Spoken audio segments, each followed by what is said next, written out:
podcast Fati nouvel épisode mbokku internet yu Fati Dieng Média ñu ngi leen di nuyu di leen ziar di leen dalalati ci beneen épisode et le dernier ci mois bleu bi xam ngeen ne ñu ngi àndoon ak yéen avec des parcours des tranches de vie mais des témoignages poignants sur l'autisme mais jaajëfal nag ñi nga xam ne jaar nañ fii partager ak ñun seen vécu partager ak ñun seen expérience mais surtout li nga xam ne moom la ñuy xaar ci ay dogal dernier numéro bi nag ci mois bleu bi évidemment damay dalal un papa mais laata loolu ma remercier ñëpp jaarale ko nag ci turu madame Sall Oumou Kalsoum ndax ñoom ñoo ma jox trophée bi ngeen di gis ci plateau bi muy Alliance Autisme Sénégal ma leen di remercier bu baax a baax ci seen taxawaay vraiment muy loo xam ne dama ko rafetlu di wax ne aussi wéy leen di abonné di activer cloche de notification bi maa leen wax sànq ne je vais recevoir et j'ai le plaisir de recevoir un papa qui a été qui est toujours vraiment jàmbaar ci li nga xam ne moom mooy autisme fii ci Sénégal Bilal qu'on ne présente plus moi je vais vous le présenter puisque c'est mon invité Bilal Ndiaye maa ngi lay nuyu. maa ngi lay sant bu baax soxna Fatou Dieng. di am plaisir di la dalal. jërëjëf merci. Alors la star du jour il s'appelle Mansour Arona Ndiaye. C'est son papa qui est là, bientôt 24 ans. C'est un athlète, c'est un champion, puisque mon Mansour Arona, il a fait la traversée Dakar-Gorée. Un jeune autiste de 24 ans, passionné de natation et de musique, comme quoi, nous pouvons accepter la différence. Gunge, xale yi dafa am solo. Pourquoi j'ai invité son papa vous allez le découvrir tout à l'heure mais avant loolu ma bàyyi la nga présenté wu ci ñi lay seetaan. jërëjëf soxna Fatou Dieng donc maa ngi am mbégte di teew fii ci sa plateau. di sant yàlla di la gërëm ci liggéey bi ngay def yow sa équipe. man maa ngi tudd Bilal Ndiaye. donc am doom tudd Mansour Arona Ndiaye. am léegi ñaar fukki at ak ñeent. alors bëggoon naa nga présenté wu ci sa wàllu bopp Bilal mun naa xam sa wàllu formation fan nga dëkk voilà quelques informations supplémentaires. jërëjëf man maa ngi tudd Bilal Ndiaye à la base je suis inspecteur des postes et services financiers. Mais j'ai plutôt travaillé dans le domaine de l'éducation. D'accord. Le projet de USAID. Donc, il y a 4 ou 5 projets USAID parce que ci sama parcours, même s'il dit que je suis inspecteur des postes et services financiers, j'ai plus travaillé dans le domaine de l'éducation, de la communication, de l'alphabétisation. Et ce qui fait donc, en fait, en même temps donc ma nekk un militant des droits humains. Un militant également de la promotion des langues nationales. D'accord Bilal fan nga yaroo Dakar gonek Ndakaaru nga wala. waaw man maa ngi juddoo Thiès. jàngee école de Puy. D'accord. ñaari tali. fa laa jàngee. waaw booru Kër Baye Mbari am na école bi ñu doon wax école de Puy. xam naa dibiteri Baye Mbari. am na benn école bu ñu doon wax Bassane Ngumba fa laa defee sama entrée en 6e. D'accord. jàngee lycée Fanfo. fa laa jóge Fanfo dem Mauritanie. ndax sama papa origine mauritanienne la donc ma dem foofu. defee école nationale de l'administration en Mauritanie. jóge fa dem Abidjan. pour le compte du gouvernement mauritanien. foofu laa defee sama cours. Inspecteur des postes et services financiers ma bokkoon ko ay Sénégalais. Donc j'ai la chance de connaître la Mauritanie, d'avoir vécu en Mauritanie, parce que mon papa est d'origine mauritanienne, mais d'avoir vécu également au Sénégal. Donc, d'accord. Je suis à la fois doomu ñaari takkandeex yi comme on dit. D'accord doomu Sénégal ak bu Mauritanie ban façon xaleel nga woon xale bu Bilal ban façon xaleel la woon. bi ma nekkee xale maa ngi fàttaliku dama xaw ma ndax mën naa ko mais dama soboon. da nga sob waaw dama bëri woon sama maam bu jigéen moo ma yar. yàq ma lool. nee nañ maam ak sëtam quoi. voilà sama maam bu jigéen moo ma yar. tay sama maam boobu amoon benn doom bu jigéen. waaw. man ma juddu fer ñu jox ma sama maam boobu. ok mu def ma léppam. ndeysaan def ma sama lépp. ndeysaan. muy sama yaay daa ko doon wooyee mosuma ko wooyee lu dul yaay. ndeysaan. parce que j'ai tout cru et compris que ma doon sama yaay. Ndeysaan. c'est beaucoup plus tard que laa xam ne en réalité. sama rakku maam bu jur sama yaay la woon. sama yaay soo daan ñëw kër yi dafa daan wooyee tanta ki may wax yaay sama yaay daan wax tanta. donc d'accord. pendant très longtemps j'ai cru que sama yaay sama cousine la wala sama mag la. ndeysaan. c'est bien plus tard que j'ai compris en fait. ndeysaan effectivement. tu as eu la chance ah parce que ku sa maam yar daf lay jàngal àddina dañ ñaan maam dafay yàq c'est vrai mais xam nga mag bu am expérience dox xam àddina soo yerew ci ay peggam daf lay jàngal yan valeur nga jëlee ci sa maam. waaw dafa nekkoon jigéen bu baaxoon bëri woon yërmande. ndeysaan. bëri woon yërmande lool et mu jàngal ma valeur yu bëri waaye bi ci ëpp mooy wegal jigéen bul def mbokk jigéen lu ko metti et ne ma màgg ma xam ni ginnaaw yàlla ak yonent bi li ma doon lu ci bëri moom la. ndeysaan. ndax mën naa jël benn misaal moom dafa woon benn doomu jigéen dugaloo ko école man ñu jox ma ko ma am ñaari at mënoon ma bañ a dugal école. dëgg te la. su boobaa kenn dox dara. teewul dugal na ma école. ndeysaan. maa ngi fàttaliku benn at boobu maa ngi doon def xam CM2 école di ubbi mu jënd ma ay dàllu plastique ma ne ko dama jënd ay kawas temps maa ngi fàttaliku kawas mu doon jar 100 francs. ma ne amul lu ma jëndale kawas. ma ne ko su ma jëndul kawas du ma jàngi ma ne ko ku tax ngay jàngi ma ne ko yow. ma ne ko yow tax may jàngi sinon man damay toog fi sa wet maa ngi fàttaliku pour dire son amour était à la limite pathologique. dama daan jàngi ñëw ba CM1 wala CM2 damay ñëw fekk ko mu toog ci buntu kër yi di jaay ma dindi weenam ci camisolam di nàmp ci boobu magum jëmm la ndeysaan. pour te dire oui. dinaa ko sa sët bi dana dof pour dire pour moom donc elle m'a adoré. Et je pense que c'est elle qui m'a donné cette valeur là qui m'a inculqué respecter le jigéen. Et je sais que jigéen su engagé wu elle fait beaucoup de choses. Donc en mën naa wax ni ginnaaw yàlla elle a fait de moi ce que je suis aujourd'hui. donc tu as dû être xam naa affecté par la séparation. Oui, elle est décédée en 92 en fin 92. xëy na entre autres regret bi ma am mooy aw ma doom bu jigéen. ndeysaan. soo ma doom bu jigéen moom nga koy tuddee pour delloo ko njukkal. ndeysaan est-ce que tu as fait de ta passion un métier bi nga nekkee xaleel est-ce que li nga rêvé woon bi nga màggee moom nga liggéey. voilà man wala bi nga nekkee xale amoo woon objectif. aw moon passion précise. je pense que sama passion bi may njëkk a vivre en tant que passion. mooy xëy na nekk jàngi depuis entré en 6e dem lycée Vanvo qui était à l'époque un lycée de qualité d'excellence de référence. ma teel a milité sur le plan politique. teel a milité sur le plan politique. ah bon. teel a milité man fan bi may commencé milité boobu yow ay xëy na 15-16 ans. waaw. milité dans le mouvement élève. est-ce qu'il y avait une explication précise le militantisme bi nga teel a choisir. Peut-être que j'ai vécu dans une famille modeste. Ma grand-mère n'a pas les ressources.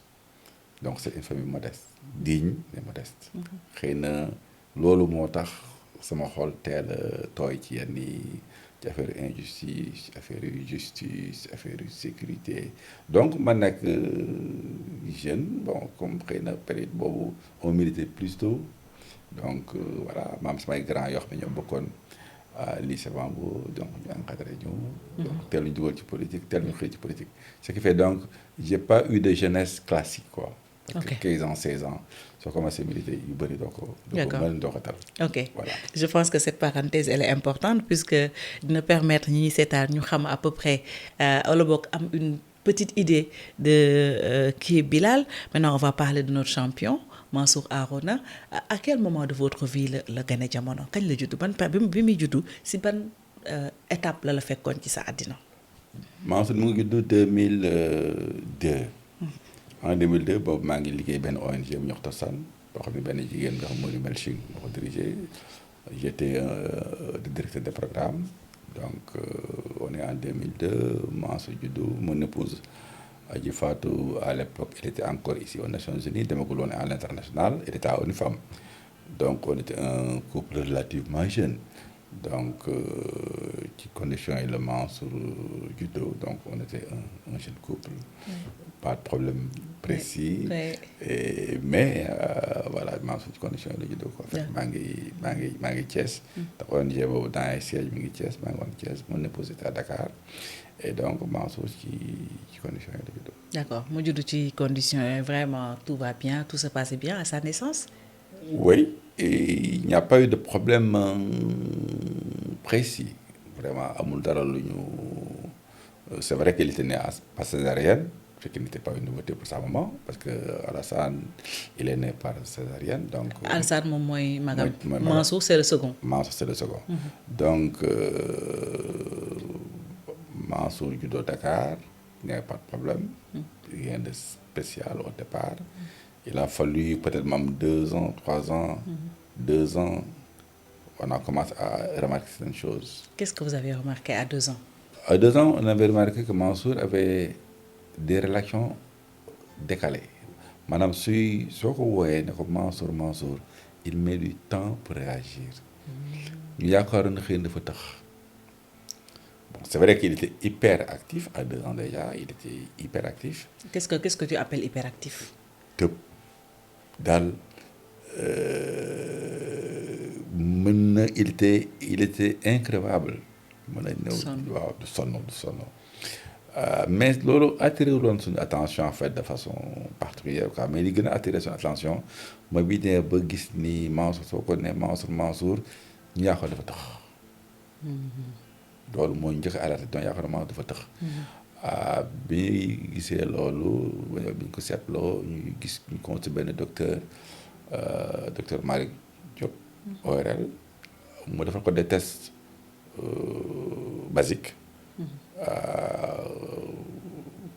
wax dafa poser ay questions def ay tests basiques très basiques vraiment mën nañu mën nañu booleeg benn docteur bu nekkoon clinique internationale bu ñuy wax Tendeng mu dem seeti Tendeng donc neurologue mu defal ko une batterie d'analyse quoi boole ci électroencéphalogramme pour xam ndax Mansour dafa tax wala taxul. À la suite donc bi ñu tey résultat yi mën nañu Mansour taxul. mu ne leen taxul et c'était un soulagement. C'était un soulagement Mansour taxul. Donc du coup ci biir clinique internationale il y avait un docteur qui consultait orthophoniste l'un des orthophonistes les plus réputés au Sénégal mooy docteur Alioune Guèye. Donc Alioune Guèye donc le docteur nous met en contact avec Alioune Guèye ñu gis Alioune Guèye qui fait aussi une batterie de tests. Et qui après a ne nous Mansour il est de tendance autistique c'est là l'expression qu'il avait utilisée. Tendance autistique. Mansour est de tendance autistique. Et quelle a été votre réaction? Bon tendance autistique ça ne signifie pas grand-chose pour nous xamuñu mooy lan. On pensait juste que lépp retard de langage la. Le langage était non seulement il y avait plus une communication non verbale su la soxla dara day téye sa loxo joxañ la ko waaye daawul wax donc nous on se dit que mu ne tendance autistique on se dit que bon peut-être que cela veut dire que retard de langage la mais que xëy na ça va aller mais il nous dit waaw mais il faut vous préparer à ce que pendant longtemps il faut ngeen jàppale ko. À l'époque Mansour avait quel âge mu leen wax loolu. Mansour il devait avoir peut-être ay 3-4 ans. Il devait avoir peut-être 3-4 ans quoi. Mais lépp ñu yaakaaroon ne xëy na on se dit bu ñu xel loolu ñu bon xëy na il nous a proposé maintenant de le prendre en charge. une fois par semaine pour communication en tant que orthophoniste. Donc bien que moom waxoon nañu lii du lu yomb du gaaw a dañ mais on n'avait pas une pleine conscience. que lii ça va le poursuivre durant toute sa vie. C'est plus tard que j'ai compris que nous avons compris que lii. ça va le poursuivre durant toute sa vie. En réalité c'était un état en réalité.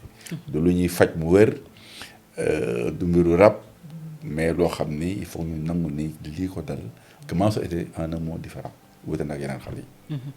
Et est-ce que avant boobu mos ngeen a dégg baatu autisme. déedéet man mosuma ko dégg. mosuma ko dégg mais c'est à partir de ce moment nag laa commencé woon di intéressé ci lan mooy autisme commencé nag di militer ci association bu ñuy wax COPEX je pense que madame Ndiaye foofu laa ko xamee. oui ma commencé di militer di participer ci ay séminaires ay conférences j'ai commencé à m'intéresser même pour savoir en fait cela veut dire quoi.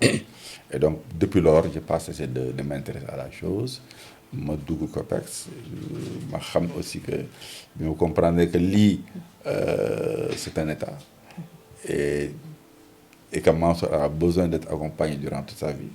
Je me suis dit donc ok autant maintenant organiser ma vie. Me dire que je ne pourrais pas avoir une vie professionnelle de type classique, qu'il me fallait faire des choix, faire une option, que Mansour, il fallait que nous googlions pendant très longtemps.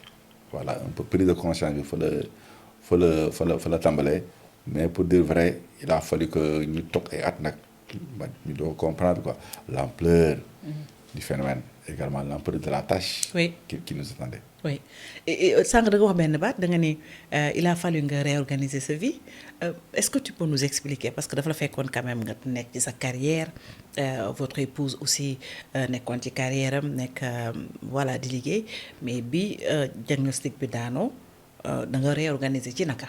waaw ci laa xam ni xëy na mënatuma am pas yenn ambition yi mais mënatuma am liggéey bu may génne Sénégal c'est vrai que les premières années liggéey naa avec toujours dans un premier projet de l'USAID à Ziguinchor mais Ziguinchor c'est à côté donc je pouvais chaque mois chaque 2 semaines avec les missions même sans les missions mën na ñëw Sénégal mën na ñëw Dakar plutôt donc c'était pas grave mais bi ma demee ba sama jabar génn Sénégal donc en 2011 elle quitte le Sénégal donc c'est à partir de maintenant mënu moon am ambition sur le plan international ambition sur le plan international mooy lan mooy mënatu moon génn Sénégal wala sori loolu Dakar quoi mais je me suis dit que mënatuma liggéey lu biir Sénégal c'est ce qui fait donc j'ai dû renoncer xam ni mënuma génn Sénégal donc il faut que ma toog fii ndax yaay mënul nekk bitim réew ma nekk bitim réew c'est rétrouvable et je me suis dit que peut-être man maa gënoon a woyof et que je sais que sa maman pouvait suppléer à tout et elle le fait très bien et c'est surtout ça qui m'a dit non seulement maman a été autiste mais je sais que derrière ou devant il y a sa maman et qui est toujours là avec moi. Wow. Donc loolu moom mu gën a may fit nag maa daa organiser sama vie quoi je pouvais renoncer à certaines choses mais di may renoncer yëpp en retour sa maman me rendait bien et à moi mais aussi à nos 2 enfants et c'est ça l'important d'avoir une épouse qui comprend et qui soutient un mari. Donc su ma la déggee il a fallu une réorganisation complète pour mën a dékku.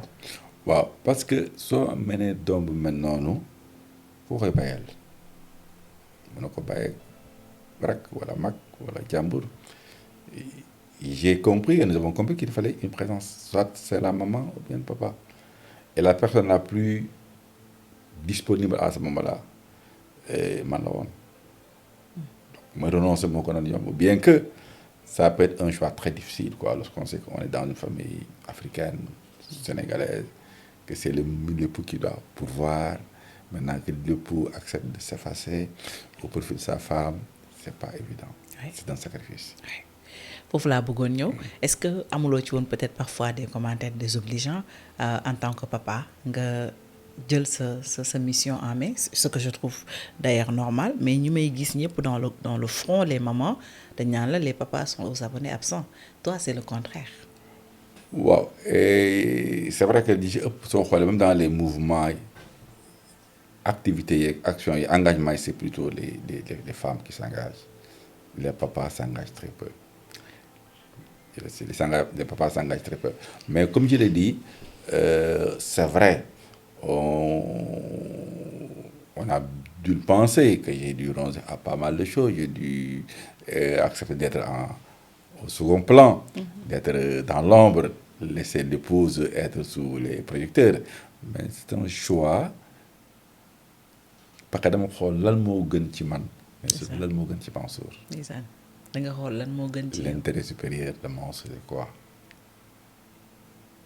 que je me fasse que je reste avec lui et que sa mère progresse parce que wóoroon na ma ni yaayam elle sera assumée su ma amoon njort ne lii ngay def ndax wóor na que tu acceptes de renoncer au profit d'une dame est-ce que ëllëg je n'ai jamais douté Ouais. et jusqu'à présent et c'est ça qui est important je pense que loolu mooy force bi ma am force bi ñu am et c'est ça qui est important. macha allah macha allah en tout cas bravo Bilal léegi nag ñu dellusiwaat un peu ci Mansour ak l'organisation comment il a vécu son enfance parce que là il a 24 ans parle-nous un peu des premières années naka la demee woon. waaw donc Mansour comme tout jeune enfant mi tollee ci dem à crèche wala maternelle ñu ko yóbbu Reine Fabiola. fa la defee sa maternelle. fa la nekk Reine Fabiola la jàngee ba l'âge de presque 19 ans. Reine Fabiola donc c'est une dame qu'on appelle Fatou Kanté. Donc moom moo créé Reine Fabiola. Elle a une fille autiste adolescente. C'est ce qui justifie un peu en partie son engagement. Donc et c'était une école qui faisait de l'inclusion. Et c'est ça et c'est ça qui est important. Que mu nekk dans une école inclusive parce que environnement bi nekk dafay day ñoo xam ne mën nañu ko tirer vers le haut. moo tax fa la nekk ba am 18 ans 19 ans. à un moment donné on s'est dit que il fallait peut-être un autre projet. di nga mag Reine Fabiola am nañu mission donc il a commencé à avoir 18 ans 19 ans il fallait trouver un autre projet. et yàlla def mu am une dame qu'on appelle Absa Dieng à qui je rends hommage au passage. boo xam ne moo doon directrice pédagogique gu Reine Fabiola. après mu génn jóge Reine Fabiola créé benn école bu ñu tuddee Ëttu Yaay. Ëttu Yaay. Ëttu Yaay donc c'est une dame qui a créé cette école et cette école elle fait de l'inclusion. et Mansour a été son premier élève. mu gis ma wax ma ne ma Bilal dama bëgg ubbi benn école bëggoon naa daal fekkee ni Mansour mën na fa ñëw. et comme projet bi mu présenté woon xam naa ne c'est un truc qui correspondait plus aux adolescents ma ne kon Mansour mën na fa dem. ñu indi ko Ëttu Yaay. Ëttu Yaay fa la nekk ba bi mu fay jógee il y a quelques mois pour ñëw école nationale des arts. Ouais. École des arts dinañ ci ñëwaat Mansour nous on est fiers de toi hein. Alors bëgg naa aussi ñu taxaw foofu tout à l'heure tu as parlé d'école inclusive ku mel ne Reine Fabiola malheureusement les écoles inclusives ne sont pas nombreuses au Sénégal de ce fait.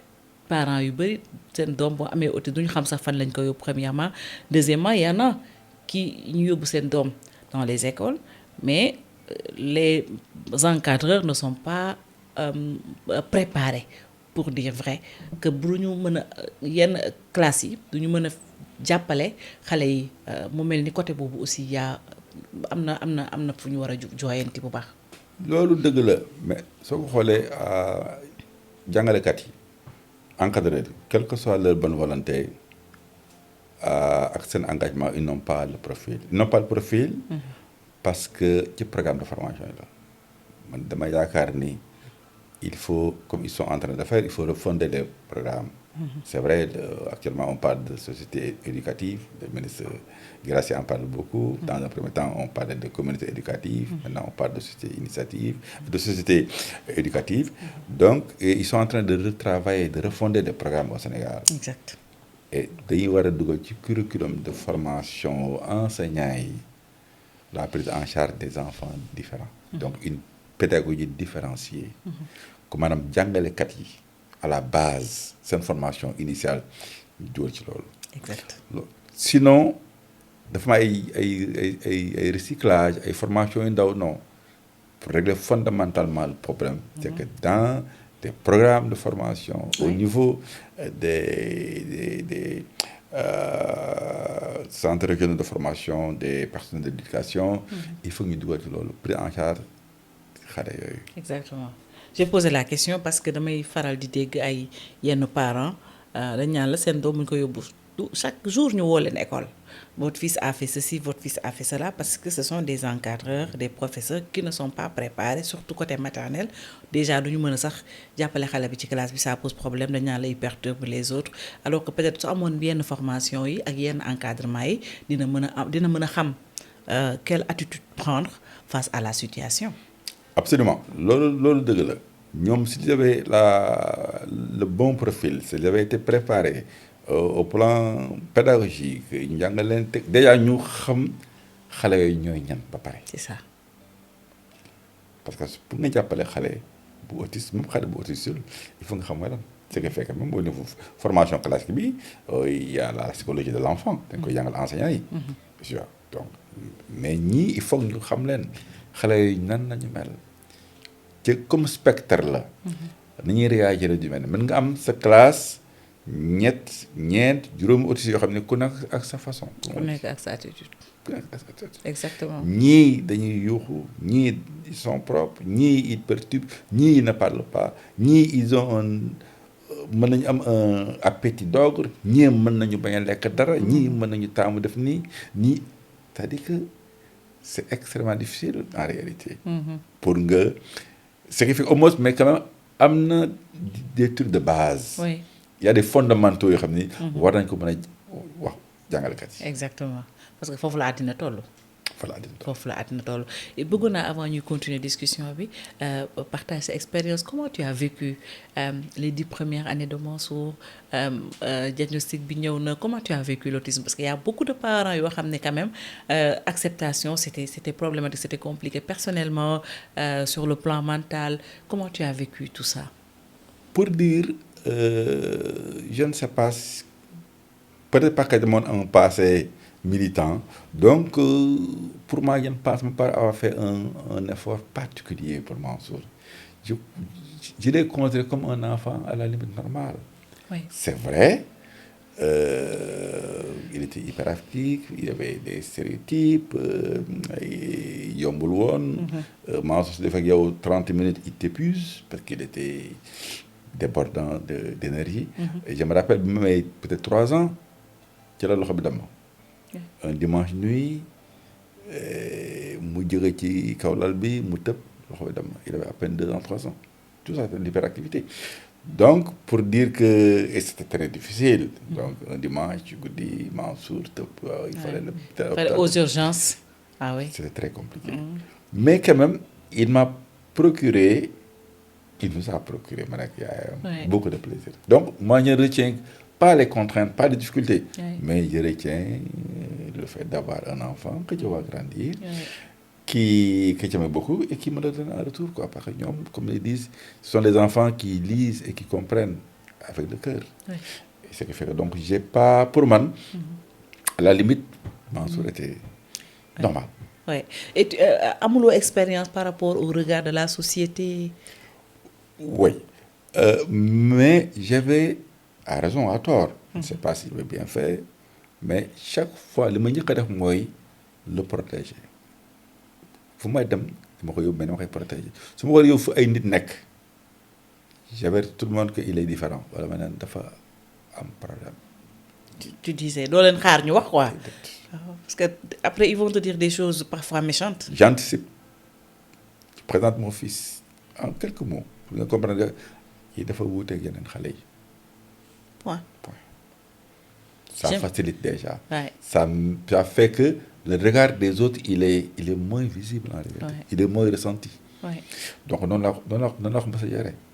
J'anticipe est-ce c'était la bonne attitude je ne sais pas mais pour le protéger pour que nit ñi bañ ko xoole yenn bët yi. pour que nit ñi sax bañ am yenn ressentiment vis-à-vis de lui. Tout de suite je dis que il est différent. Il est autiste. ñenn ñi dama leen di wax. dafa wuute ak yeneen xale yi. Ceux qui ont d'un certain niveau je dis qu'il est autiste directement je dis qu'il est autiste. Point. Ouais. C'est très important nga protéger sa doom vraiment bàyyi ko ci environnement sain et ce qui m'amène à poser la question diggante Mansour ak ses passions naka nga ko découvrir il est passionné de natation c'est un athlète il est aussi passionné de musique naka ngeen découvrir la natation. waaw jërëjëf ni tax ñu xam ne Mansour amoon na un rapport particulier ak ndox. dafa am benn at dafa mën nga ba am xëy na 9 at wala juróomi at je ne sais plus. oui. ñu dem fenn man ak yaayam ak tantam. ñu nekkoon Neptune plus précisément. On avait pris quelques jours de vacances. ñu def bi ñu demee ba pare bi ñu war a ñibbi si. yaay ji jël Mansour dénk ko tante ji sous sa surveillance. pour mu dem moom fay à la réception. ci instant boobu Mansour a échappé à la vigilance de sa tante il est allé directement à la piscine mu sóobu on était déjà prêt ah defar nañ suñu bagage takk suñu bagage. waaw fay pour génn rek ñibbi si Dakar maa di jékki-jékki rek. mu plan rëcc na tante ji dem ci piscine rek soobu heureusement c'est un grand hôtel Neptune il y avait des maîtres nageurs ñoo ko génne c'est vrai que bi ñu fa nekkee daan fay. mais il mettait encore les. xaw ma nu mu tuddati encore. le matériel bouée yi dana le matériel. donc voilà. Heureusement il y avait des maîtres nageurs ils sont allés très vite récupérer. waaw c'est rapide hein. très rapide on a pris la décision comment su ñëwee Dakar il faut ñu yóbbu ko ba jàng fay. oui fa lañ jëlee décision. vous avez découvert sa passion. voilà comme ça. comme ça. ouais. bi ñu ñëwee Dakar ñu boole ko ak benn maître nageuse bu tudd Soxna bu nekk à piscine olympique. donc moo ko jàngal fay ba mu kii. ba pare ñu gis ni il aimait l'eau avec un taux de flottabilité comme on dit du nekk donc très tôt mën na fay très tôt mu du grand bassin mu jaaxal ñëpp. le grand bassin. de professionnels yi di fay. mu ci fay très jeune. très jeune. Depuis lors on n'a pas cessé donc depuis lors. oui. donc depuis mu nekk 5 ans et donc il en a 24 donc depuis 19 ans. oui. day fay. oui. et en tant que parent vous étiez fier. oui on était fiers. oui. mu teel a mën a fay. tax na sax ba suma jarbaat yu bëri sax jàng fay suñu amoon sax benn jànq boo xam ne jàng nañ ko fay pour mu koy accompagner donc très tôt donc il avait cette passion su duggee ci ndox mën na fa toog lu yàgg. donc on a continué muy dem. géej di dem piscine di dem alterner géej piscine. waa fédération bi waa club des nageurs de Dakar bi nga xam ne kii moo ko présidé woon Mohamed Diop donc médecin des sports qui était ancien président de la fédération sénégalaise de natation. qui est maintenant bi nekk au niveau africain ci affaire de lutte contre le dopage. qui est un de ses oncles. donc gën ko ci xiir donc muy ñëw club olympique nekk ci club de nageurs de Dakar am sa carte d'accès gratuitement. am des coachs gratuitement. oui. gars yi di ko entraîner. waaw di ko entraîner entre soda yeneen coach yi ñu ko entraîner di ko entraîner. donc su vacances jotee muy dem yenn say géej piscine di alterner bi ñu commencé defaraat piscine olympique entre temps waa spécial olympique daal di koy sponsoriser. bon Mansour et ils ont signé un partenariat avec le club olympique bi nekk ci Corniche bi. donc Mansour en plus dafay dem géej mais tous les dimanches matin à partir de 8h jusqu'à 10h de 11h mi ngi club olympique bi ñu tëjee piscine olympique ba léegi ndax travaux yi. donc Mansour tous les dimanches matin foofu lay dem et donc et c'est spécial olympique qui paye donc tous les dimanches matin maa ko fa yóbbu. dimanche matin ñu fa jógee ma yóbbu ko fa defaale sama sport. après ci la ramène à la maison. d'accord bala ñu dem ci musique bi beneen mooy l'autre passion de Mansour naka nga organiser woo quand même en tant que papa wax nga ko c'est vrai que tu as dû renoncer à beaucoup de choses mais tu as une vie activité professionnelle à côté naka nga organiser woo ba mën a matal en tout cas li Mansour soxla parce que vraiment il avait ses besoins nga boole ko ak liggéey en tant que parent en tant que papa naka nga organiser woon Bilal. waaw dina man chance aussi am jànq bu baax boo xam ni am na ci ñun ak ren ñaar fukki at. ndeysaan. Rama Sène la tudd. Rama nekk jigéen ju baax séeréer bu dëkk Malicounda. ndeysaan am diine yow moo ñu ci jàppale. waaye chaque fois dañ fa maas dañ ko wutal beneen jànq bu ndaw. comme actuellement nii am na Rama ma nga fa ba léegi mais am na beneen jànq boo xam ne mi ngi fii depuis 2 ans 3 ans parce que généralement fa lañ nekk ba di dem. boo xam ne mu ngi tudd Virginie donc moom elle a un peu moins de 25 ans donc mooy toppatoo Mansour yenn saa yi donc kële mag la. mais donc ñoo xam ne dañ leen wóolu. waaw c'est important. waaw mu wóor même su fi nekkul. dara du ko laal. dara du yàqu ci moom. Rama a été une seconde maman quoi. Rama a été une seconde maman. et Rama man na depuis 2006 au moins elle est avec nous. 20 ans. nekk jigéen ju baax. jigéen ju yiw jigéen ju bëgg Mansour. te Mansour am aussi la chance d'être avec un grand frère Alassane qui est plus doux encore et plus adorable que Mansour. demul dikkul un garçon bi nga xam ni. su ma ko nee Alassane tu rentres à telle heure il rentre à telle heure te mooy magu Mansour. ndeysaan. voilà donc de fait que ak seen beneen cousine boo xam ne mi ngi ci biir kër gi. mu nekk dafa nekk environnement boo xam ni dafa sain. oui. ñi fa nekk bëgg ko. looloo tax danaa mën a allier activité professionnelle ak ñoo toppatoo Mansour parce que nekkoon naa fi Ziguinchor. mais pendant ce temps sa maman était là. oui. nekkoon naa fi Thiès. Oui. sa maman était là. oui. nekk bi may dem Kaolack nag. ci benn programme boobu sa mère n'était plus là mais wóor na ma ci biir kër gi Mansour était entre de très bonnes mains. ndeysaan. waaw et Oui. c'est ça qui est important moo xam du ma jaaxle. est-ce que Mansour ñu koy toppatoo est-ce que set na est-ce que aw ma ci woon benn jàqare ba tey ji nii. aw ma benn problème pour dem. tukki ñëwaat dem dox sama soxla. et ci xam naa ne Mansour ci jàmbare lay nekk. macha allah ndax ñi ko wër dañ ko bëgg. macha allah macha allah Mansour ñi ko wër dañ ko bëgg yow tamit nga nekk un papa adorable à part la natation il a aussi une autre passion qui est la musique. waaw la musique daf ko teel a dab ndax Mansour daf bi nekk école de Reine Fabiola. il était donc à la maternelle après xëy na mi ngi woon ay il devait avoir 6 ans 5 ans 6 ans. dafa am benn professeur de musique bu tuddoon Gabi. Gabi danaa ñëw jox leen cours de guitare mais su Gabi daan génn classe Mansour dem ci benn classe on m'a signalé que Mansour daf koy topp te su ko toppee du bëgg génn il faut mun na ko donc ñu attiré sama attention très tôt ñu wax ma ko ma ñëw gis waa ji mu ne ma bon ma ne ko ndax mën nga ñëw kër ga balafon na njëkk a kii daan bëgg jouer après tambour après guitare ko nag prof guitare woon depuis loolu nag mu nekk passion et danaa di yónnee xëy na ay vidéo donc Inch'Allah. mu nekk loo xam ne passion la donc ce monsieur là Gabi tous les samedis il vient à la maison mais avant Gabi on avait un vieux qui l'a eu pendant au moins 6-7 ans ndeysaan mu gaañu bi mu gaañoo Gabi bi nga xam ne moo tàmbali woon ak moom demoon Allemagne ñu indi vieux nekk ak Mansour ba gaañu ndeysaan Gabi en temps dellusiwaat Sénégal reprendre donc tous les samedis Mansour joue de la guitare avec ce monsieur là à la maison. Wow.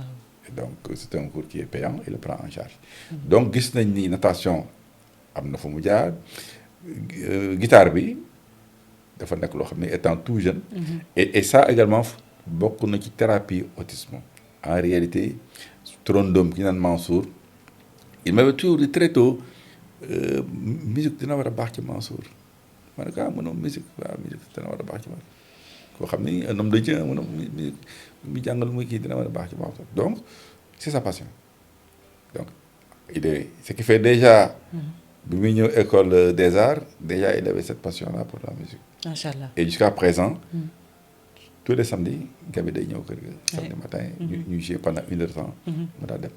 C'est très important Bilal nga taxaw ci pour wane ne Mansour est autiste mais il a des ambitions il a ses passions et il vit très bien et la preuve mooy dafa participer natation traversée Dakar-Gorée qui est une grande compétition et il a été même primé peut-être mën nga ñëwaat ci évolution un peu de tout ça. waaw ndax comme je dis bi ñu xoolee ni dafa bëgg ndox depuis l'expérience de Neptune ñu inscrire ko donc piscine olympique muy jàng di fay et il insiste sur ce qu'il aime pour dem piscine pour dem plage il insiste dans un premier temps c'était juste pour lui faire plaisir en réalité mais xamuñu woon ne dina mën a nekk vocation mais plus le temps passait plus on s'est rendu compte que bi nga bëgg a nekk ci moom vocation mu ñëw spécial olympiques amuñu woon am nañu club yu bëri ñoom am nañu ay ils font du sport am nañu danse am nañu athlétisme am nañu basket am nañu football d'ailleurs équipe spécial olympiques le 11 juillet ils sont qualifiés coupe du monde am na benn coupe du monde buy am en France et le Sénégal est qualifié à partir du 11 juillet donc ay équipe mixte la ñu doon dañu boole autistes ak non autistes quoi donc Sénégal est qualifié et c'est spécial olympiques donc déjà mais amuñu woon kiiwun équipe natation bi ñu gisee Mansour nag gi ñu gisee club piscine olympique Mansour dafa ko intéressé woon ñu ne dañoo bëggoon ubbi benn section natation donc ñu ne ma ne leen d'accord Mansour déjà était passionné parce que spécial olympique ñii day def football ñii def natation ñii def athlétisme donc moom déjà amuñu woon kii natation ñu ne donc ils vont ouvrir une section natation ñu dugal ko ci donc boobu ba léegi nag c'est ci laa wax ni fekk entre temps piscine olympique tëj na mais ñu ne ma mën nañ ko yóbbu club olympique et il le prend en charge parce qu'il pense que c'est un champion. mu nekk ak ñoom nag ñu wutal ko coach boo xam ni da koy encadrer tous les dimanches ñu koy encadrer di ko encadrer ba ñu dem ba mois de septembre ba mois de juillet. Juillet août ñu ne dafa am traversée boo xam ne aussi traversée lagon la. Anse Bernard Lagon. Anse Bernard Lagon. waa spécial olympique dóor ko ci. il a fait la traversée boobu c'est 2 kilomètres quoi. ñu pare ci une semaine plus tard ñu ne dañuy def traversée Dakar Gorée ñu ne ma Bilal il faut maa soo def traversée Dakar Gorée ma ne Dakar Gorée. waaw ma ne leen c'est suñu maam d'accord qu'ils ont confiance il faut ñu inscrire ko. Ils l'ont inscrit Dakar Gorée et comment ça se passe les parents dañuy jiitu xale yi ñoom ñu fekk suñu fa. après donc nous serons à l'accueil donc mais bi ma defee man personnellement dama ñëw parce que départ de Voile d'Or la woon. bi ma ñëwee Voile d'Or dama jël gaal yi donc c'était parce que chaloupe bi dafa sori woon déjà dafay fees ay nit ma jël gaal mais bi ma jëlee gaal ba yegg. ak ni ma gisee ndox mi ma ne non non surtout ma yegg fii. ndeysaan ma xalaat mais day am coach bu muy àndal. bon il devait nager sans bouée sans rien il va nager comme les autres mais bi ma demee ba Gorée ma ne mais ce garçon là est-ce qu'il va arriver ici mais Mansour là il l'a fait. bi mu ñëwee dafa ñëw taxaw wàcc reetaan ree. ndeysaan nga yëg lan. beaucoup de plaisir. bon benn réconfort parce qu'il est arrivé de toute façon il n'y a aucun risque ñi traversé Dakar Gorée doo ci dégg mukk am na incident. parce qu'il y a les moyens. sapeur marine. des moyens du port moyens sapeur pompier armée française. donc doo ci dégg. problème waaw doo ci dégg problème. donc alors que dans un premier temps je me disais mais est-ce que doo ko takkal duñu ko takkal buyee côté bi non bi daal bàyyi. il va nager. Parce que là c'est le papa protecteur quoi.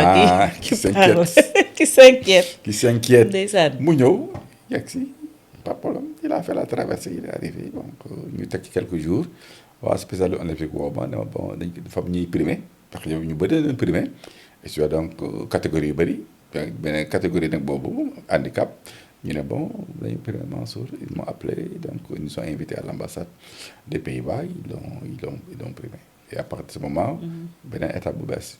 beneen étape il a finalement intégré l'école nationale des arts. Voilà. Ça aussi c'est incroyable. waaw donc il a intégré l'école nationale des arts parce que déjà entre spécial olympique et école nationale des arts am nañu un partenariat. ndax am na benn jeune boo xam ne mi ngi woon spécial olympique doon def moom équitation doon def. donc équitation doon def moom après dañ ko indi école nationale des arts bi mu fa defee 4 ans 3 FPT. ils ont financé ubbil ko structure. waaw. ci foofu la génnee. il est autiste. pour dire donc que cela veut dire que si Mansour a la chance de finir son cursus. oui léegi 3 FPT mën nañ ko financer une structure. et boo xam ni dina ci mën a liggéey moi directement alkaali bu ma lay wax.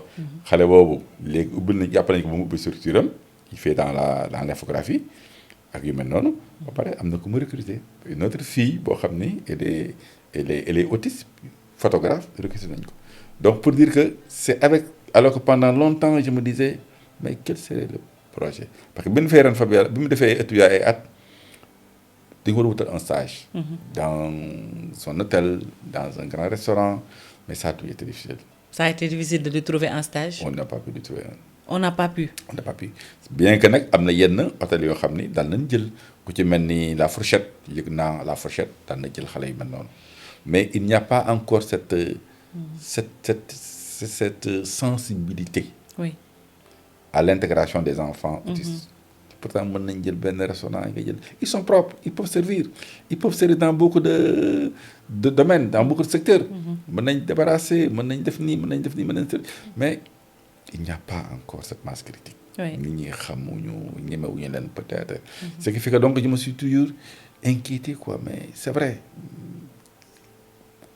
pour la question de l'insertion comment il va s'insérer heureusement il y a eu cette opportunité. Avec École nationale des arts, et je me suis dit que lii comme il fera une formation de 4 ans. déjà dina fa génn avec un métier. ndeysaan. Et c'est ça qui est important. Que ce métier au moins dina ko permettre mu autonome même s'il ne gagne pas d'argent. Oui. Parce que nous parents nous faisons tout pour que ëllëgam liñ ci mën assurer. ba du soxla dara sax ñu defal ko. rawatina nag mu am métier boo xam ne ëllëg métier mën na ko jëriñ. Et c'est ça qui est le plus important selon moi. Le fait qu'aujourd'hui il y a un projet, il y a un avenir, il y a moins d'inquiétude.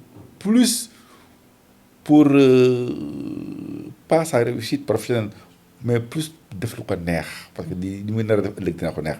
Son bonheur, voilà. Son bonheur. Parce que ces enfants, ils ne souffrent pas. Ils ne souffrent pas. Non, ils ne souffrent pas. Mansour ne souffre pas. C'est-à-dire que ñun ni ñuy jàppee difficulté, njàqare, inquiétude, Mansour il est extrêmement joyeux. Et c'est ça. Tu le sens, tu le vois, tu sais qu'il est heureux. Et c'est ça qui est important. Et qu'il peut vivre heureux pendant très longtemps. Parce qu'il est dans un environnement sécurisé, il est entouré de parents qui l'adorent, et il se dit que jusqu'à présent, li mu bëgg def mi ngi koy def. Mi ngi jàngi, mi ngi def natation, mi ngi def guitare. C'est le bonheur. Allez, je suis certain. Ce que nous percevons comme déficience, comme handicap, en se disant, est-ce que... Mais au moins, am na yenn jafe-jafe yoo xam ni amuñu ko parce que xamuñu ko. Lorsque tu n'es pas conscient de certaines choses, da ngay féex en réalité. Mansour su ma nee dafay féex c'est que xamul ni ëllëg ni dafa am liggéey, wala ni dafa am xaalis di lay jëriñ. war a fo kii xam nga fii stressé dañoo bëri. Les gens ils sont stressés hein, Voilà. pour leur avenir, mais moom nekkul ci loolu. Non, il est sûr d'être dans un environnement qui l'adore, qui le respecte, qui l'accepte. Et dans sa tête, il me dit que toute la vie, c'est comme ça. Un environnement sain, quoi. Voilà. C'est très important. Mais à côté, il y a aussi d'autres enfants qui n'ont pas eu la chance de Mansour. Je m'explique. Il y a de ces enfants autistes qui n'ont pas eu la chance d'être diagnostiqués tôt. Ça, c'est l'errance médicale, c'est une réalité. Deuxièmement, même si les parents ont le diagnostic, ils n'ont pas les moyens pour que l'enfant puisse être dans un environnement où il pourra évoluer. Quand je parle d'évolution, je parle un peu de prise en charge adéquate, je parle de cadre idéal pour l'enfant, tel que les écoles spécialisées, etc. Donc, il y a beaucoup de failles yoo xam ne dafay tax ba les parents parfois dañuy nekk ci ay difficultés. Donc ki naan la parfois awma lu ma añee peut-être kooku du am yenn yi pour mën a toppatoo doomam. Wow, c'est vrai qu'il y a autour du désert médical, parce que comme le disait, on sait au niveau du Sénégal, il y a très peu de structures qui peuvent prendre en charge les enfants. Tu as Diamniadio, c'est encore récent, il y a Thiaroye, il y a Kër Xale, et donc Mansour a fait un bref passage. Kër Xale pour une évaluation. Donc il a fait un séjour de quelques semaines à Kër Xale, c'est juste pour une évaluation, pour pouvoir rencontrer les différents spécialistes. Donc, comme je dis, il y a un désert médical, peu de structures capables, formées, suffisamment outillées pour en charger. C'est coûteux. C'est extrêmement coûteux. C'est coûteux. Oui. Donc, il s'agit de prendre 2 orthophonistes, pédopsychiatres, assistants sociaux, psychomotriciens. Exact. Et une école spécialisée. Donc, et puis, dans les écoles spécialisées, ça coûte très cher. Oui, ça coûte cher. Ça coûte cher. Ouais. Waaw ça coûte cher mënoo ci fay école bu mu gën a ndaw mënoo ci fay moins de 100 000 lekkagul naanagul. indégoo ko yóbbugoo ko. transport bi ñëw. Et généralement les familles dans la plupart des cas les familles ont des ressources limitées. Parfois c'est pas toujours facile ba nga xam ne xale yu mel noonu yàlla rek moo xam parce que tu vois les parents souffrir quoi, surtout les mamans ngay gis ñuy seen doom yenn saa yi parce que chaque dimanche war nañu mën a benn activité mais xale yi naka lañ jël en charge yenn saa yi dama leen di gis parce que y a un site boo xam ne bu nekk Léopold Sédar Senghor yoo xam ne xale yi fu nekk la ñuy jógee am na benn site bu nekk Iba Mar am na benn site bu nekk Yëmbal mais ñun ñi nga xam ne yàlla dimbali ñu ba nu am as tuut yoo xam ne mën nañ téye suñu doom encore que ça coûte cher mais suñu xalaatee ñeneen ñi dañuy sant yàlla xam ni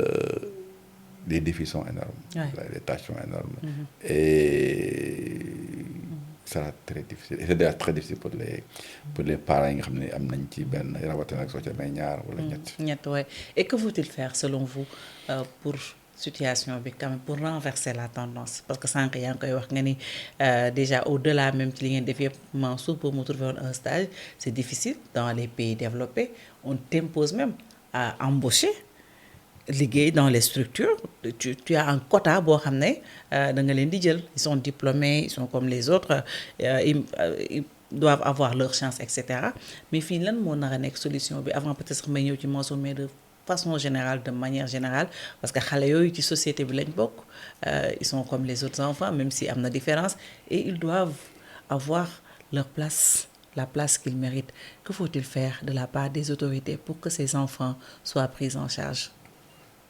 Waaw c'est vrai que comme je disais les chantiers sont vastes mais li ma gëm mooy et c'est ça l'État du Sénégal l'État doit être le premier protecteur des droits des enfants de tous les enfants y compris ces enfants-là c'est une mission régalienne oui. Mais il faut que l'État même soit sensible et sensibilisé à ça et aujourd'hui cette sensibilité, cette sensibilisation, cette conscience n'existe pas encore. Oui.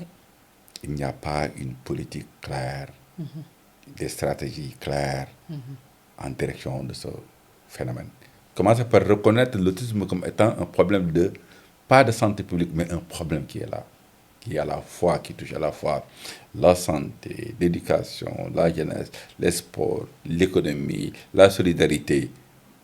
Comprendre que c'est quelque chose de transversal. Autant l'État du Sénégal a beaucoup investi sur des questions de genre. Aujourd'hui, il y a 15 ans, il y a 20 ans, peut-être il y a 30 ans, parler du genre était une hérésie, était plus anglo-saxon. Aujourd'hui, dans tous les programmes, il y a les femmes qui se battent, qui font que le genre, et que la sensibilisation et la sensibilité au genre soient prises en compte. Pour mon que je qui ne soit plus marginal parce que sur des questions de genre maintenant on a atteint une masse critique ou mënatoo définir benn politique ci tuddoo genre même si des gens peuvent avoir des compréhensions différenciées mais tant que amuñu masse critique boobu parce que jigéen ñi doon ko genre et c'était ñi fa njëkkoon wax commencé doon ko genre c'était les Marie-Angélique Savané oui. C'était Eva Cole ce sont les ñoom la woon en fait les premières mais genre bu kañ la imposé Fatou Sow voilà Fatou Sow effectivement bu nekk commission genre bu CEDEAO quelque chose comme ça wala Union africaine xamatuma donc ñoom ñooy pionniers yi ci ñoom ils ont mis énormément de temps pour que aujourd'hui ñu dem ba loo wax du genre on parle de plus de femmes et développement on parle de plus d'égalité d'émancipation mais maintenant on parle plus de genre tant que nag amuñu masse critique boobu ba la question de l'autisme soit prise en compte dans les politiques publiques, ce sera tout compliqué. Il y a encore beaucoup de chemin à faire. Moi, pour le moment, il y a des initiatives citoyennes privées. Céleste, Madame Sall, ñeneen spécial olympique. Il y a des initiatives citoyennes privées. Il faut que nous atteindre masse critique bi état bi fi accidenté l'état ne sera pas le champion de la prise en charge de l'autisme l'état va rejoindre ce processus là ce phénomène à un moment donné tant que yegguñ ci masse critique boobu yu mel ni yow émission yu mel nii nit ñi xam mbir mi lan la ba pare et c'est ça qui est important ba citoyens yi parents yi soobu ci sore ci ba imposer ko agenda état mais fii ak ñu ngi ci toll rek nañ jàpp ni ce sera très difficile. Il faut continuer à se battre, il faut continuer à pousser. Comme les femmes ont su le faire pour les questions de genre, il faudrait que les parents poussent encore. La question de l'autisme. Voilà, toll fii question genre toll fii. war dafa def dara. war dafa wax dara. ci tuddoo genre. waaw mu ngi noonu je pense que sensibilisation bi ci secteur yëpp la war a nekk.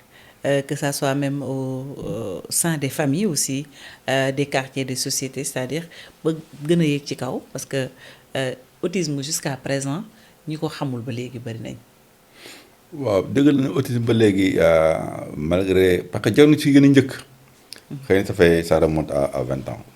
yu gën a précis yi gën a wóor. ëppal xëy na ñaar fukki at wala ci lay yem. ba nga xam ni ba léegi ñu bari xamuñu ko. xamuñu ko.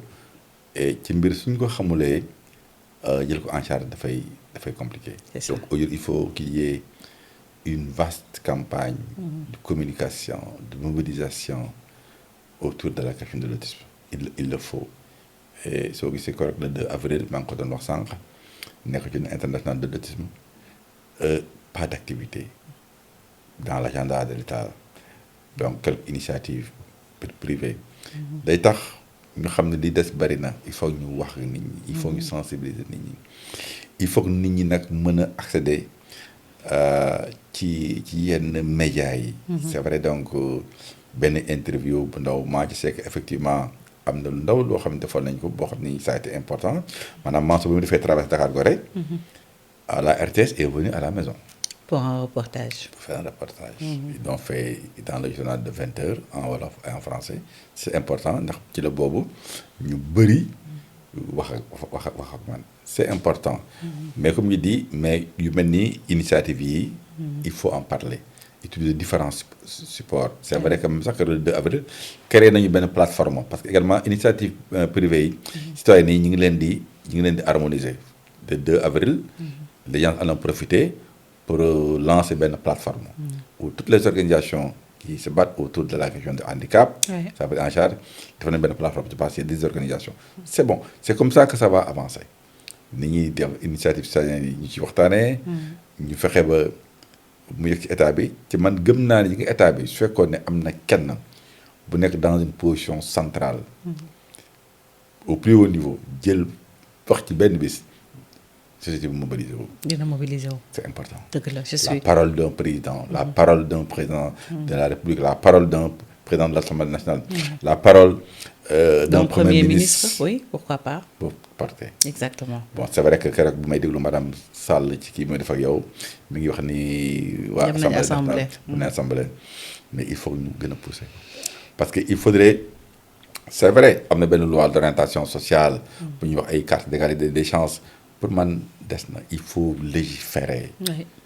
xam nga soo bëggee lu bees un mouvement qui est nouveau mu avancé il faut légiférer parce que l'environnement juridique c'est très important. Exactement.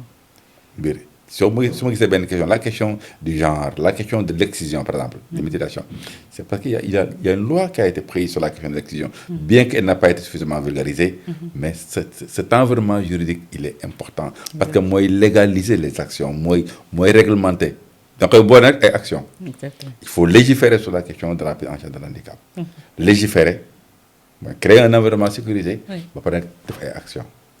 Et maintenant, les actions, c'est les infrastructures, c'est la sensibilisation, c'est la mobilisation des ressources. C'est créer les conditions pour que la question du handicap dugg fa nekk. Exactement. Mais il faut légiférer. Il faut légiférer. Il faut légiférer. C'est important. Et boo soo légiférer. di koy mën a tax nga ne telle société na jël temps sinon voilà société su jëlee mën nañu ko def allègement fiscal. Oui. Il faut légiférer. Mais pour ñu légiférer nag. il faut que organisation citoyenne yi toog ak la représentation nationale toog avec les experts ñu waxtaan parce que prise en charge bu njëkk c'est le parent le premier spécialiste comme le disait le docteur c'est le parent en réalité qui est là tout le temps avec l'enfant donc parent maanaam initiative citoyenne yi législateur ñu mën a toog légiférer après maintenant ñu jël ay mesures concrètes avant ça. Macha Allah c'est important li ngay wax parce que bu ñu encourager les entreprises ñu intégrer leen loolu c'est bénéfique et pour l'enfant et pour l'entreprise parce que ce sont des enfants qui sont aussi doués ci li ñuy yëngatu parce que formé nañ leen am nañ ci xam-xam tey Bilal soo doon bind un livre sur Mansour et toi, ce chapitre-là, les 24 premières années de sa vie, ce serait quoi l'intitulé du livre? noo ko naroon tuddee. question boo xam ne xaw ma lu ma lay tontu question très pertinente. Un papa heureux oui. avec son fils autiste. Un papa heureux avec son fils autiste. Quelque chose comme ça. De toute façon, pour dire que ça a été des années de bonheur. Et jusqu'à présent, je suis heureux. Votre complicité est telle que si la maman n'est pas là, da ngeen def lu leen neex quoi. su ñëwee mu ne Mansour jël na poids xanaa dafay lekk lii xanaa dafay lekk lii xanaa dafay lekk lii. je ne dis rien waaw su ñëwee elle légifère moom tamit. règlement on rappelle les règles ok su demee rek on recommence. da nga am faiblesse Mansour quoi. ah oui Mansour et ce qui fait que je sais que comme je dis il me procure beaucoup de bonheur. gis naa ne nit ñi gën nañu ma bëgg gën nañu ma respecté. oui. Franchement je reçois beaucoup de témoignages. Exactement. Des gens qui disent que Bilal vraiment bëgg nañ la Bilal nii. Et pour moi je ne fais rien de spécial je ne fais que mon devoir d'un père. Pour moi Mansour est un enfant je ne le regarde pas comme un enfant autiste je le regarde comme un enfant. Simplement.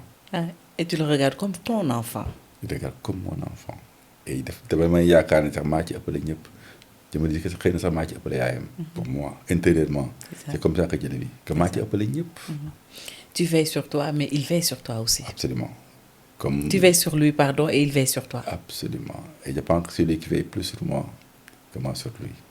En fait loolu laa gëm comme je le dis parfois dans des moments de doute dans des moments où j'ai envie de me faire plaisir je lui tends mais ma ne ko Mansour ñaanal ma. Et ces moments ce sont des moments de pur bonheur su ma gisee mu xaxataay wala bu ñëw yenn saa yi coxataan ma dafay door oto mu yëg coxataan ma daf may tooñ. Ce n'est que des moments de bonheur du ma bàyyi kenn yóbbu ko géej. C'est moi personnellement qui l'amène. oui.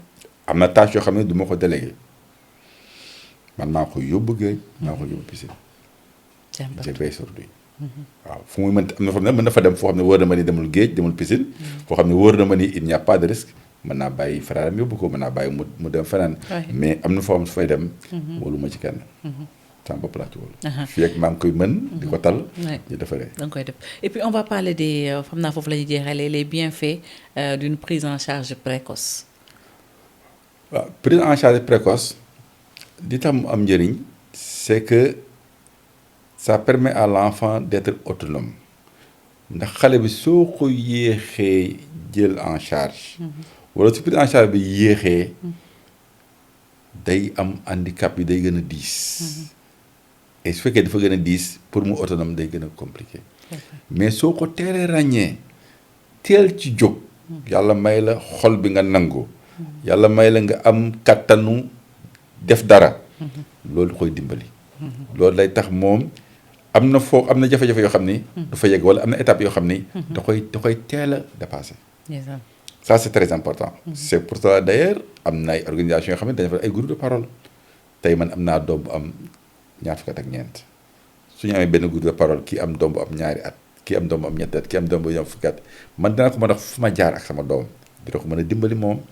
Et comme le disait l'autre, le parent a besoin d'être accompagné. Parce que le parent lui-même, comme le disait Fatou Diak, une dame, il ne faut pas que le parent tombe. Le parent doit se relever. Parce que si le parent abandonne, s'il ne s'investit pas, c'est l'enfant qui va en pâtir. Il faut très tôt, donc pour prendre en charge bi teel, mën a traverser yenn étapes yi. moo koy gën a ubbil ay possibilités. mais soo demee ba pare en charge bi yéex. am na étape boo xam ni am na yenn acquisition. ak yenn performance yoo xam ni dootu ko mën a. dootu ko mën a parce que il a dépassé. l'âge mental il est dans une autre étape de sa vie. am na yoo xam ni ça devient plus compliqué dootu ko mën. d'accord ban message ngay lancer ban conseil ngay jox le parent qui te regarde et qui vient de découvrir l'autisme de son enfant? mu xam ni xale boobu mayu yàlla la xam ni xale boobu soxla na ko moom xam ni dafa war a xool lan moo gën ci xale bi pas li mu bëgg moom pas li gën ci moom bàyyi way yumi waaye sama doom ji lan moo gën ci moom ban dénkaane mooy dénkaane bi gën a wóor lan laa ko mën defal ma xam ne kii kat wute naag ñeneen ñi lan laa war a def ba dundam jafe-jafe yi wàññeeku lool loolu pour moi c'est le ce que la loolu laa mën a wax way jur wi mu xool li gën ci doomam di gën ci doomam mu jàppale ci doomam gunge ko lu mu gën a yàgg-yàgg mu gunge ko nangu nag ni kooku du moom rek moo ko moom dafa am ñu ko bokkal moo xam way juru ndey ji moo xam waa kër ndey ji wax moo xam ay mbokkam bu fexe ba mu génne ko wane ko bég ci moom xam ne kii doom la ca doom yëpp ay doom lañ doom yëpp ay doom lañ doom yëpp ay doom lañ wax bu xóot la te am solo peut-être sama dernière question ñu dellu si waat rek ci tey boo xoolee dans le rétroviseur li nga réalisé ak Mansour bëri na mais fan nga bëgg eggaat ak moom lan mooy sa rêve ci Mansour Arouna. Mansour Arouna li ma bëgg ci moom mooy fii mu nekk nii yàlla yi nga fa école des arts mu jàng ba mu pare ba ëllëg mu am xëy ma gis ko muy mën a dem di xëy baa ngi dem di xëy peut-être que je n'aurai pas le temps de le voir fonder un foyer mais yàlla mën na ko yàlla def xëy na xaw ma dinaa gudd fan ba noonu mais daal li ma bëgg mooy Bilal ñu ngi lay ñaanal gudd fan nga fekke loolu amiin li ma bëgg daal mooy ma gis ko Mansour ëllëg bis muy xëy peut-être plus tard un jour si c'est là ou pas qu'il puisse fonder un foyer et c'est possible. Oui, c'est très possible. C'est dans l'ordre du possible. C'est possible. Mansour a accompli des choses extraordinaires. Pourquoi pas mu franchir beneen étape beneen chapitre. En tout cas c'est tout le mal qu'on lui souhaite. yow tamit loolu lañ lay ñaanal. nga dund bay téye doomu Mansour. amiin yàlla mën na ko yàlla def. amiin lan ngay tàggoo yow yaa tëj le mois bleu. waaw di la gërëm ndax gis naa au moins ñaari podcast yoo xam ne man seetaan naa ko bu madame ñaan bi je pense jotuma ko seetaan.